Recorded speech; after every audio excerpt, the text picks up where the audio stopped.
Hey there. Before we start this episode, I wanted to jump into your ears straight away and let you know how you can support us best with this podcast so we can keep this going. So the most important thing that when you have listened to this episode would be share. Spread the word, drop our name, drop us in the conversation. If you see a question popping up somewhere, say, the Damn Parenting Ladies, they have an episode on this. Pop the episodes out. Get us into the conversation of the communities. This is the best way to support Eva and me. And give us a like on Spotify. Give us a follow. Jump over to Instagram, Damn Parenting Podcast. Make sure that you spread the word about what you like, why you like the episodes, and that you spread the knowledge that we are putting out there so it can be heard and received by everyone who needs to hear this. And this is what I just wanted to drop with you before now you can enjoy them chat or an expert episode. So let's see what's going to be on. Hi, and welcome back to another episode of Damn Parenting, your English-speaking parenting podcast from Amsterdam, the Netherlands. As always, we are your hosts, Eva and Maren. And today it's another DamGoode Bookclub. Hi, Elizabeth. Hello. We are back, the three of us, and this time we are going to be doing The Whole Brain Child, the 12 Proven Strategies to Nurture Your Child's Developing Mind by Dr. Daniel J. Siegel and Dr. Tina Payne Bryson. Now, this was one of Elizabeth's primary choices when we were talking about different kind of books we were going to do. And this is actually a book I was given by my mom, I think when my daughter was 1.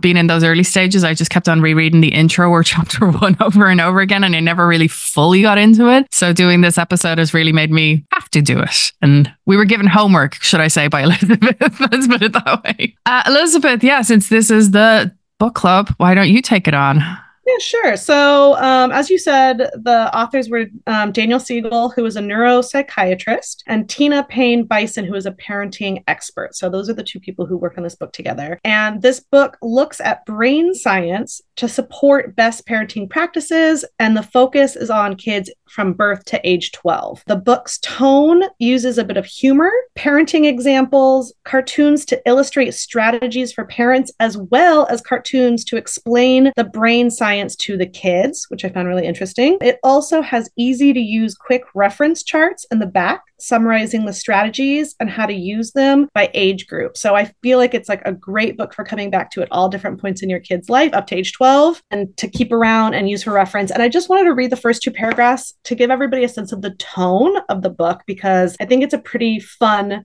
parenting book to read. So you've had those days, right? When the sleep deprivation, the muddy cleats, the peanut butter on the new jacket, the homework battles, the Play-Doh on your computer keyboard, and the refrains of, she started it, leave you counting the minutes until bedtime. On these days when you, again, have to pry a raisin from a nostril, it seems like the most you can hope for is to survive. However, when it comes to your children, you're aiming a lot higher than mere survival. Of course, you want to get through those difficult tantrum in the restaurant moments, but whether you're a parent or other committed caregiver in a child's life, your ultimate goal is to raise kids in a way that lets them thrive. You want them to enjoy meaningful relationships, be caring and compassionate, do well in school, work hard and be responsible, and feel good about who they are. Survive, thrive. So I just wanted to give a tone, because one of the things I really liked about this book compared to some of the others we read is that felt like the parenting examples were real, like everyday stuff that happens, and that just kind of shows in those 2 paragraphs things they listed. Felt like in some of the other books I read, there was these like really extreme examples that you're like, okay, that's like maybe applicable to one family, whereas like this really talks about those sort of like in the moment parenting issues that we're dealing with. And I thought the main point is how to integrate the left and the right and upstairs and downstairs parts of the brain to help form mentally healthy children. And they define a mentally and emotionally healthy child is someone who is flexible, adaptive, stable, and able to understand the self and the world. And to do that, the book breaks brain science into 12 actionable strategies parents can use, or caregivers, with their children to help with that brain integration. So here's where that homework came in. We split up those 12 strategies to discuss with all of you, our audience. So Eva's going to kick us off with the first 4 strategies the book discusses. Yeah, so this is the not great part when you got to start something. Okay, so I was doing chapter 1, which is parenting with the brain in mind. Basically, it kicks off this story actually with there was a mother and a 2-year-old daughter, and they were in a bit of an accident. And in every parent's situation, when something happens, a parent was going to distract them and just be kind of like, okay, let's talk about something else. But it actually goes into the whole idea of she went back and she was asking questions and she kept talking through it. This whole chapter is more or less about the word integration. And this is where they start talking about the left and the right hand side. So the left hand side is like your logic brain, and your right hand side is more emotional, artistic, and everything else kind of brain. And here they're talking about we want the two of them to work together, which is what integration is called. So the reason you keep reiteration a story with a child of something that might be traumatic or scary or frightening is because you're actually now getting them to talk about things that are facts and things that are logical. So the child is remembering it, but it's also then coming out with more facts and more logic. So they're kind of breaking down and they're taking away the scariness of the situation in itself. So it's kind of like talk therapy, I think. One of the things I really liked was the example that they give, which was children whose parents talk with them about their experiences tend to have better access to the memories of these experiences. Parents who speak with their children about their feelings have children who develop emotional intelligence and can understand their own and other people's feelings more fully. Shy children whose parents nurture a sense of courage by offering supportive explorations of the world tend to lose their behavioral inhibition, while those who are excessively protected or insensitively thrust into anxiety-provoking experience without any support tend to maintain this shyness. So it kind of goes into this thing, and it's very logical for us, but I just don't think adults think about this. You just kind of go quickly, just get on with things. Whereas here, I think being sensitive to a child. So I really like that. And then it goes into the next one, which was chaos versus rigidity, which is kind of what you mentioned earlier, which is about imagine yourself on a river, you're floating through, everything is great, but one side of the river is chaos, where there's no control. One side is rigidity, where you have complete control and strict rules. And they're just saying, try and just float down the middle. They don't leave you with good luck. They leave you with read the rest of this book and you'll find out how. Yeah. But the whole chapter was really kind of breaking into the whole prefrontal cortex. You have your reptile brain, you have your mammal brain. The reptile brain is about your instinctions. Yeah, whatever that word is. And the mammal brain is about your connectivity and your relationships. So it's kind of showing you that as children, we're born obviously with instincts because out of fear, whatever, we'll cry. You know, we need connection, which is our mammal, but the prefrontal cortex, which everyone should know by now, not fully developed until you're about 25. That's kind of chapter 1, which kind of is nice. And it's a bit of sense to it where you're kind of like, okay, you know, just stop and don't react, but kind of start addressing and trying to attune that. Chapter 2 goes into basically survive and thrive. So again, it's about the left and right hand side of the brain. They show you a few exercises to do that you can actually do where they're kind of talking about you're not meant to fight your emotions with logic. So as we all are aware or all are going to be aware, your child is going to have a tantrum. And the thing is, many different people explain it where if your child has a full-blown tantrum because they didn't get the blue bowl or whatever it might be, the lid goes off and you're not meant to interact with them because there's no talking logic to them. So the whole thing is like just trying to kind of find, okay, where are they and who are they? So the very famous phrase of Daniel Siegel, which is connect and redirect. Mm-hmm. So you come down to their level, you connect with them and you say, okay, let's talk about emotions and let's talk about logics. I know it's a hard time. I know you're feeling this way, but this happened as well. And it's coming down to that very famous connect and redirect. So you're connecting with your right hand brain, which is your emotions, and you're redirecting with your left, which is your logical. And then the next exercise in that chapter is called name to tame. And again, I'm sure we're all going to get into this, which is about going back to actually the first story where you kept on retelling a story. It's because when you retell a story, you start getting the left and the right hand brain to actually work together and you're reducing any stress or fear. In chapter 3, can I give an example of that? So because I read this book, so we went to the zoo on Monday and my daughter really likes the elephants, but they've just been conceptual to her until now, right? So she sees these big elephants, she really liked them, and they just happened to like move right in front of us and like do a real trumpet, like this big, hugely loud elephant trumpet. And it scared her so badly. Like she was crying so hard. She was not expecting it. And then when we came home the rest of the week, she has this like elephant, like toy, like one of those real elephant toys. And she was like bringing it to her dad and showing it to her, but like sad, like, you know, kind of like like look at this elephant and I'm not actually happy. And so we were doing that, and we were telling her the story of, remember, we were at the zoo and you weren't expecting it to trumpet. And I would have never done that if I hadn't read this book, but we've been like trying to retell her, like, this is why the elephants are making you sad. Like it really scared you when it made the really loud sound. Oh, we're That's so cool. She's not, like into like the happy space yet, but it was like, okay, like this is still in your memory, so. Okay. Instead of saying, oh, don't make such a big fuss. Remember, it was just like this whole, like, don't dramatize it. Like this whole talk that I guess a lot of our generation has heard from our parents. Don't make such a drama out of it. Or here comes the little drama queen, making it like not talking to your children like that. Yeah. Yeah. Yeah, very useful. That's good timing for you guys.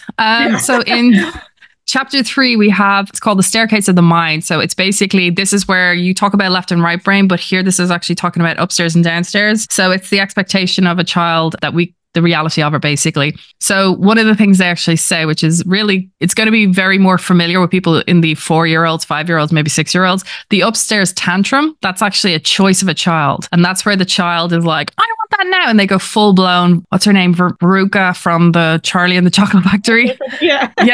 They full go into this thing. And it's like, I want this. And they start going into a whole tantrum, and they can choose to stop it. That's an upstairs tantrum. And the whole thing is here, it basically says, never give in to terrorism. So they basically are saying, you need to hold your boundaries. But this is the thing, is you need to learn your child what is an upstairs tantrum. So this is kind of more or less the spoiled child thingy, is when a child can choose this and you give into it, then that's kind of leading down that road. The downstairs one is basically the non-logical one. And that's where we really need to go back to the connect and redirect. They did actually provide exercises. So they are kind of age appropriate exercises you can actually look at. One example, which actually is a great for every age group, is about decisions for kids, allowing kids to start making their own decisions, age appropriate, of course. So obviously, like, what food would you like? Would you like this or would you like this? And it even goes into, when they're a bit older, your allowance. So they start learning to say, this is your money and this is now your decision how you spend it. I thought that was kind of good. Then they go into things like control your emotions in your body, which is a really hard one for any child.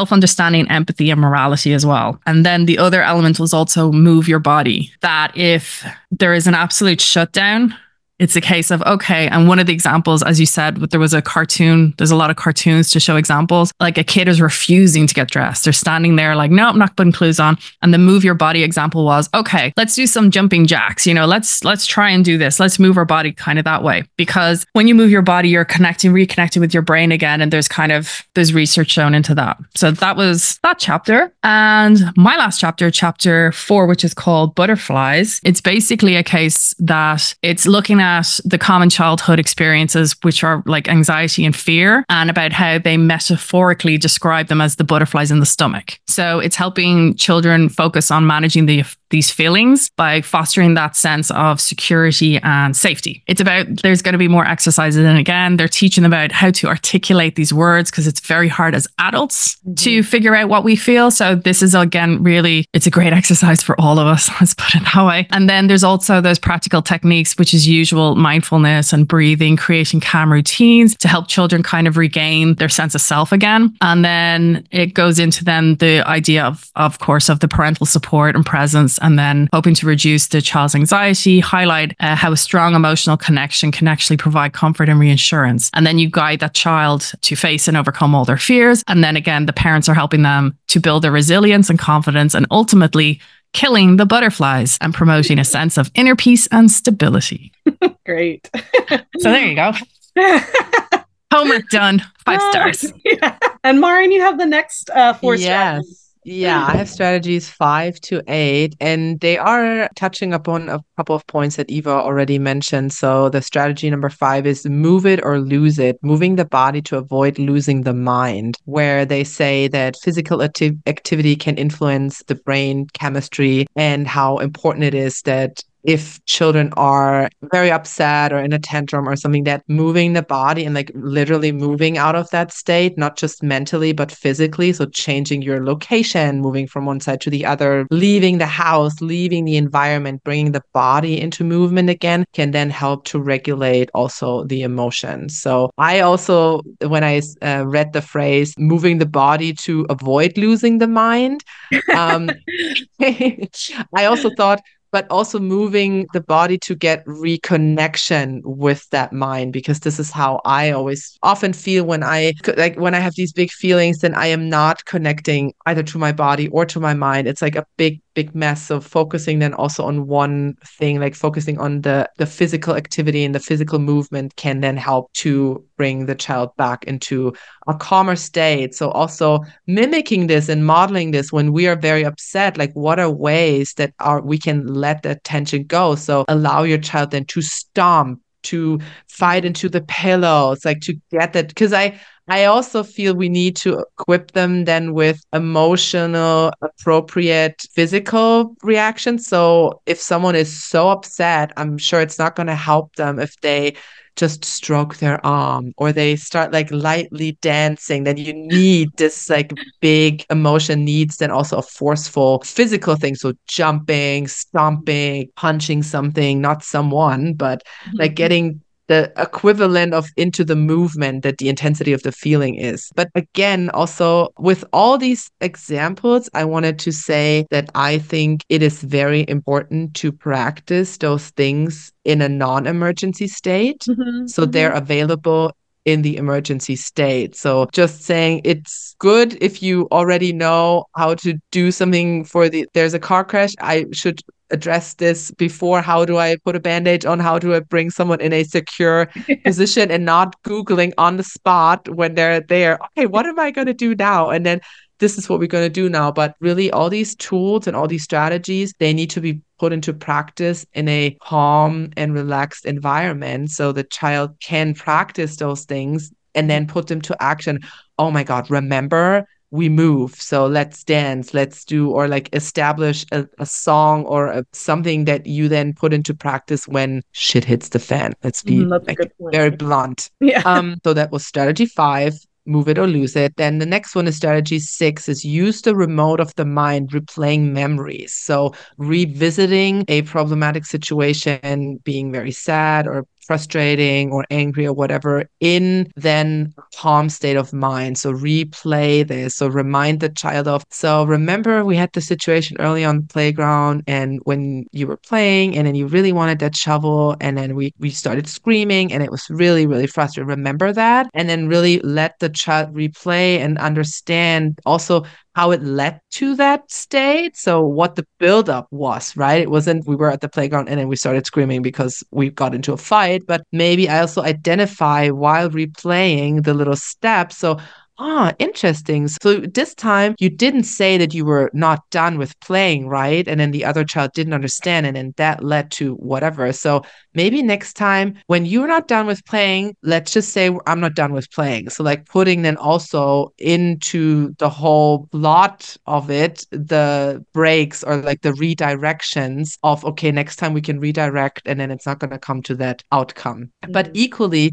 I would say when we revisit those negative things and try to implement them, practice them then also with the positive things. So remember when we were at the birthday party and you blew out the candles, remember that feeling and then also replaying those positive emotions. So the child again puts it into practice with something positive, with a calm environment, with a receptive, open mind. And then they learn the process of replaying, revisiting, and then can put it into practice when there is a negative situation or a frustration or anything happening. Which I think they also point out that pause piece of it for like a traumatic situation, like you can pause the story and fast forward and skip over the traumatic part. But then they say it's very important to come. So it's partnered with that name it and tame it. So you still have to come back and you have to let them still see the traumatic parts, but when they're ready. So you still don't like just skip over it, but are you ready to go back now and talk about that part that we paused? Like, So I thought that was really interesting that it's like we give them this language to help them talk through it, but we are always going to come back to it and never just like let go. Exactly. Then moving on, strategy 7, remember to remember, making recollections a part of your family's daily life. And I guess this is a big, big fat reminder of that. We're sitting down at the dinner table and we talk about the day and we get interested in the other people and the other family members, their lives, and just retelling the life and then putting the emotions then on the table and spicing the whole story up with then really going into the emotional part of things and retelling basically. I have to say there that when we were on holidays with family there a couple of months ago, my sister actually turned around and she would start with, so what was your favorite part of the day? I guess to reignite the memories. And funnily enough, that's like, I don't know, 4 or 5 months ago. And funnily enough, even now, my daughter at the dinner table, if the three of us sit at the dinner table, she will kind of go, and what was your favorite part of the day? She would never answer it, but she asks us that question. And I'm like, okay. And then it's usually my favorite parts if she wants to elaborate everything. And one of the great ones was, I enjoyed everything about today except when Opa pushed me on my step. And it was like, oh, wow. But you remember. Yeah, she's revisiting the hard parts too then, you know? Exactly, yeah. So it's been that was a great thing my sister brought in that I had never done actually. But now you do. Now I'm forced to because my child does it. Yeah.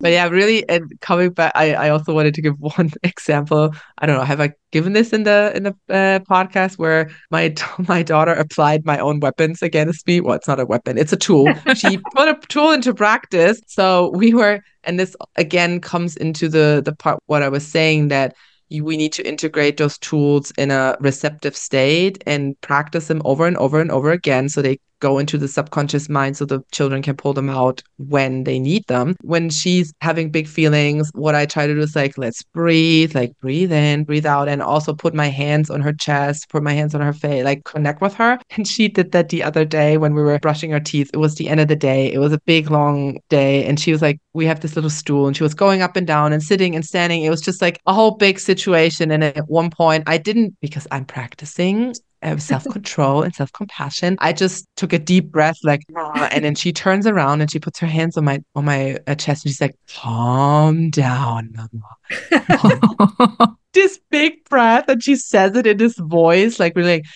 calm down, takes my face. And I was bursting into laughing because I was like, oh my God, here we are. Yes, it's working. My parenting is working. I made me so happy that actually these things that we practice over and over again and we feel like, is this doing anything? It does. They do soak it up and they do replicate it then also.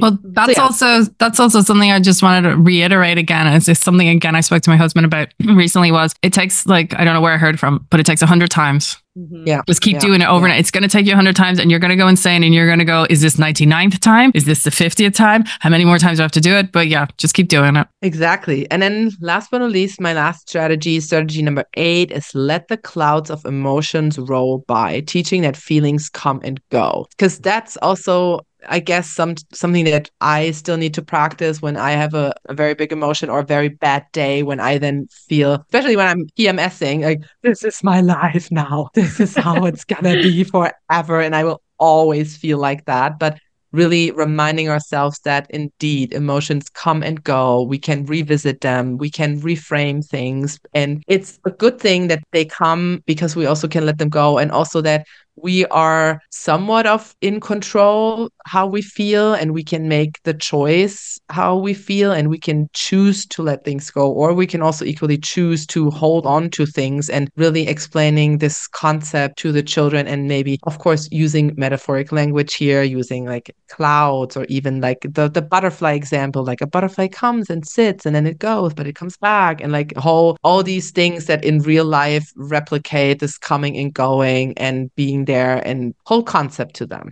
Yeah, definitely. So yeah, that was it. Yeah. So handing the baton over to you, professional, finishing off the last chapters. Yeah, so I had strategies 9 through 12, and strategy 9 kind of tied with your strategy 8. So they kind of come together. So 9 is SIFT, which is pay attention to what's inside. And SIFT is an acronym. So he points out that we are not only one thing or one feeling. So again, like that they come and go. And so SIFT stands for sensations, images, feelings, and thoughts. And so they want you to learn to sift through each of those. And so he pointed out that you can almost use it like a game. So also like that way, like will we remember to remember at the end of the day or in like a tough situation, you can play SIFT by asking open-ended questions. So you would want to look at what the sensation is, what's going on in your body, right? So what do you like physically feel? Images is recognize if images in your mind are real or imagined, and that way you can take control of them. So actually ask your kid these questions like, okay, so what is the image? And does that seem like something you remember from real life? Or is that something that your fantasy has created? And then that can help them kind of let go of fear too. And then the feelings, recognize and name feelings, which has been a part of the strategy throughout the book, right? So just being able to say like, I'm feeling this right now, like being able to see that in themselves. And then thoughts is pay attention to the thoughts running through your head. We don't have to believe everyone. So even this is something as adults, we're still like, oh my God, I said this thing in this meeting and now everybody hates me. And, we create that thought. It's not real. So helping kids recognize that that's something that happens in your brain. Like, what was the thought and where did that thought come from? So that's where they were saying, if you do these like kind of open-ended questions and run through the list with your kids, again, it's a strategy that they're learning, like Maren said, like when they're not in a state where they need it. But if you do that often, you're helping them create a space to talk about those things. Number 10 was exercise mindsight. So Daniel Siegel's previous book is called Mindsight. It's like this whole thing that he does and talks about as a neuropsychiatrist. It's basically mindfulness. It's just his word for mindfulness. So when he says number 10, exercise mindsight, he just wants you to do mindfulness exercises. So take deep breaths, be in the moment, and visualize a place you feel safe. So when he's having you think about, and again, he goes into the concept and what he thinks of as mindsight in the book. So read the book if you want to learn more, but that's my summary of it. And then strategy 11 was increase family fun factor. So they point out like play and connect with your kids. And the reason for this, like the end of the book starts talking about like relationships. So that part of happy kids are also understand themselves and others, right? So they start talking about relationships and we at the end of the book. So how do we have empathy for others? How do we build healthy relationships with others? And so these strategies are starting to deal with that. And so a way of modeling that is just having fun with your kids. Like not everything we have to do is like running to this thing or getting to school or we're doing these chores, like just make it fun. And so you strengthen that bond with each other through fun experiences. And it teaches kids that relationships are affirming, rewarding, and fulfilling. So just by having fun, they learn that like having a relationship is a good thing, right? Like I want this bond with someone else. And so then the last strategy, 12, was connection through conflict. So teaching to argue with a we in mind. So it's not just about you. There are two people in a conflict or more people. So we can't avoid conflict, but we can have strategies to deal with it. So strategies like seeing through other people's eyes, you need to recognize their point of view. You can ask questions about how the other person might feel, which helps you build empathy. You need to listen to what's being said that is nonverbal, right? So a lot of nonverbal communication. So helping our kids recognize that like not everything somebody is saying communicates, like there's more communication that they can see through people's physicality. And then just like our last book that we read, the number one strategy for dealing with conflicts is repair after rupture. So again, we can't avoid the conflicts, but what do we do after there has been one? How do we talk about it? How do we deal with it? So those were the 12 strategies from this book. And then, as I said in the beginning, there is a illustration that literally talks about examples of how to cover these strategies. There is the illustrations for how to explain the brain science to your kid. And then there is the broken down by age charts in the back. So you can literally flip through it and be like, okay, my child is currently 0 to 3. And they have each of the strategies in the back and then applications for how to use that strategy. So if I'm having a certain issue and I'm like, oh, I don't remember, like, well, what did they say to do? I can flip to the back of this book and be like, oh yeah, move it or lose it. Like maybe my kid just needs to do jumping jacks right now because she's got a lot of energy that she doesn't know what to do. And then they do it again for ages 3-6. Same, they break down all the strategies and how to use them. And then 6-9 and then 9-12. So you can literally keep coming back to the book and like flipping to that section and being like, what would be useful right now? Like what's happening with my kid and what can we do about it? So that's the book. What I find so great about this book is that it's based on neuroscience and it's based on brain development. It's not talking about, it is talking about feelings, but it's not talking about, oh, this would be better or this sounds better or this is good, but this is happening in your brain. Those are hormones. Those are the neuroscience that's going on. This is the physical stuff. And also understanding brain development, I think, is a hard thing for parents to grasp, where we don't see the brain often as an organ that needs to grow and develop. And I'm just reminding myself of, or like when a child starts to walk, then we are not disappointed that they can't run a marathon, right? Because it's logical for us that obviously their legs are too short, they don't have control. Like it's totally logical with every other body part and every other organ. And we know that they cannot hold full water bottle because they're just not strong enough. But we would never be like, why are you so incapable of holding it? Like we would never expect that. But then we expect like, why don't they understand that they can't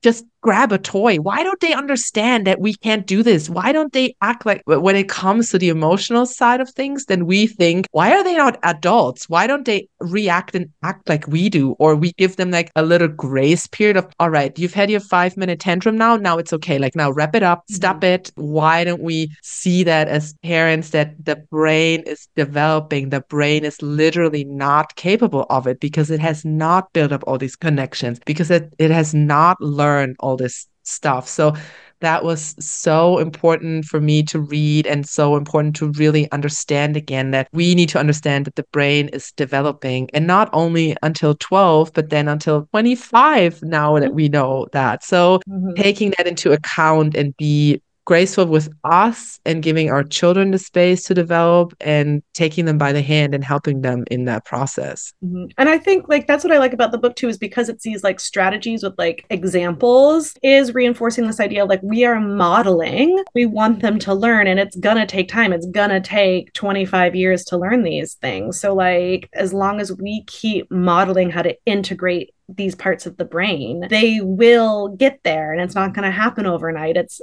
as Eva says, like the 100 times you're going to do it, like we're going to keep showing them these things. And I think that's why it's great that it reminds you to come back to it at different stages in their life, because they're not, oh, we taught you how to do the name it and tame it when you were 16 months old, so you've got that.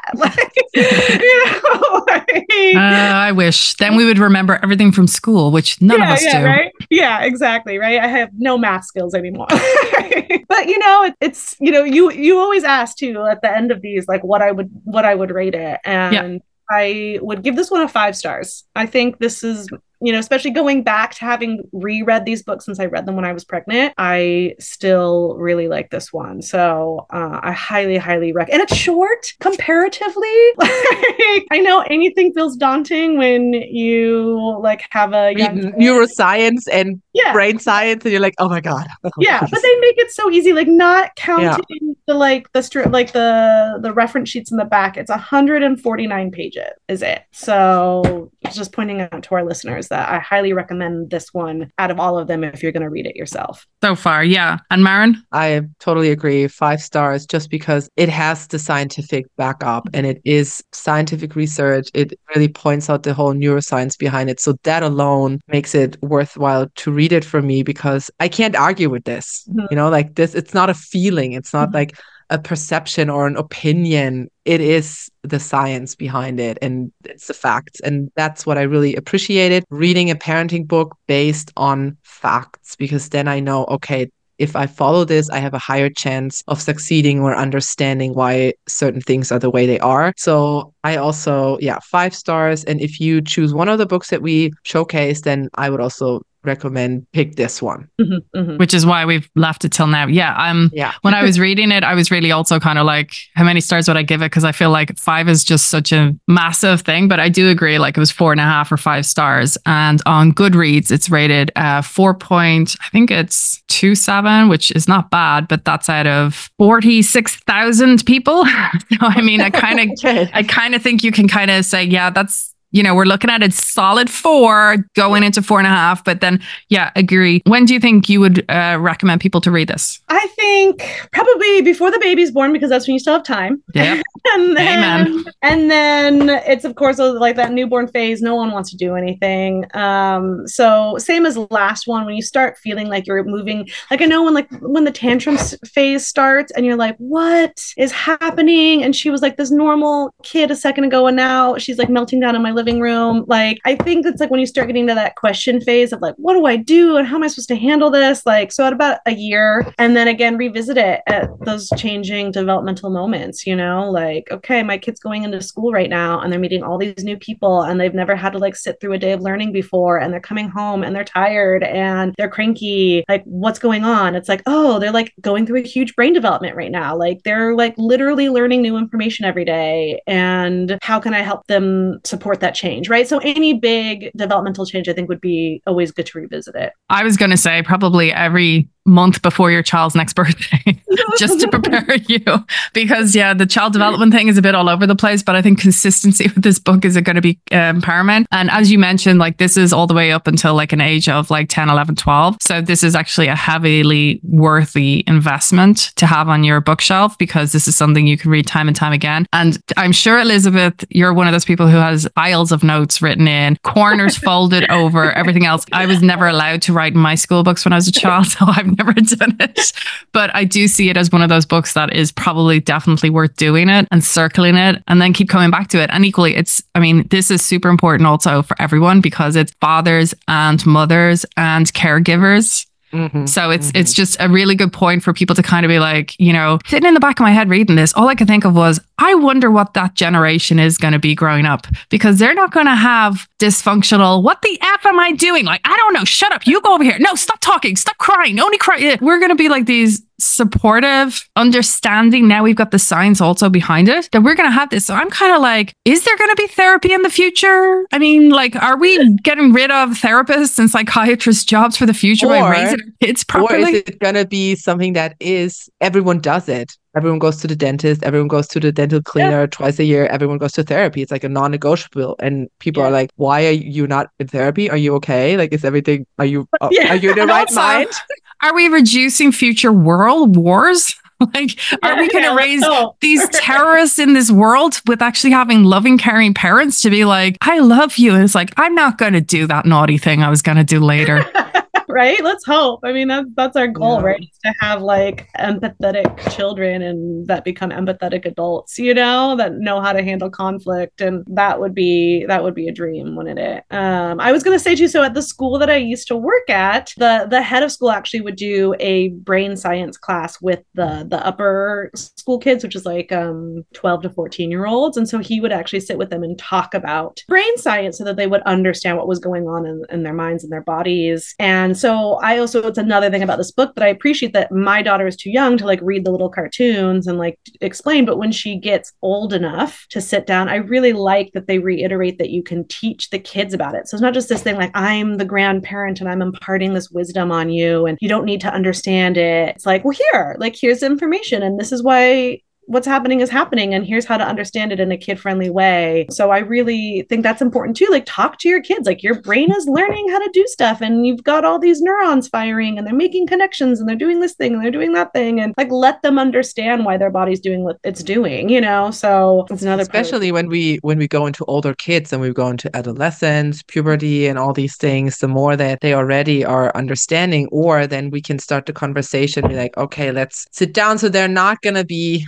so lost as I was going through my teenage years, at least, and now going through matrescence and revisiting all of that. So I really hope that we can plant good seeds for understanding them, for us understanding them better, but also for our children to understand themselves better and make good choices for themselves when they are a little bit more aware of why things are happening. This is 5 stars all around, I guess. And this is a worthwhile investment. Stick it on your gift registry because read it, as you said, when you were pregnant. I completely agree. I think it's best to read this when you're pregnant because you've got the time. It's definitely for everyone, every caregiver, everyone involved in your child's life, because they need to understand why you're going to do something in a certain way, because now we've got science to back it up. We have the MRI, we've got the echo, we've got everything here. We've longevity tests. This is solid. And we're trying to break those generational chains that we're trying to unlock ourselves from and to raise bigger, better, brighter humans who are going to be able to, someone that we're going to be very proud of in the future because they'll be much more emotionally stable than the rest of us. So, yeah. I mean, God knows how we're all surviving right now, but we are. Yeah. I think, this has been a raving success. So I think, this is definitely one to get anyone that you know that's going to be pregnant. If you've got it yourself, if you don't have it yourself, if you want to just share this, I definitely think this is a winner. Yep. Yeah. And if you want to, stamp of approval. Exactly. Damn good. I'm going to have to make a stamp now for the socials. Okay. Good to know. Yeah, I'm just going to wrap it up here. I just wanted to float a segue out of this episode. If you found this information helpful and if you are thinking of gifting this book to someone and maybe you want to forward this episode to see, hey, this is a little insight into the book. If you want to share more of our episodes, we have, I've lost count, over 80 episodes right out there on the Damn Parenting podcast platforms, which is Spotify, Apple Podcasts, and YouTube. We are also on Instagram, Damn Parenting Podcast. You can drop us a DM. You can slide into our DMs. You can drop us an email, damnparentingpodcast@gmail.com. Share and like and subscribe to our channels. Share these episodes with other parents who might want to hear this information. Bring us into the conversations that you're having in your WhatsApp groups, your Facebook groups, your coffee chats, your neighbor chats, wherever you see a parent who you think could benefit from the many, many, many topics and episodes that we already have discussed in this podcast. And please make sure that they get the information. Also rate us with 5 stars. Now you know how easy this is, right? 5 stars, click, and then we get rated on Spotify and seen by other people. Every Wednesday, we're coming out with an expert episode. Every Monday, we're coming out with a Damn Chats. We hope to hear in the next episode. And since this has been such a great success with the book club, I think we have to bring you back, Elizabeth. Would you be up for that? We've got a lot more books in store, that's for sure. Till next time. Till next time. Bye. Bye.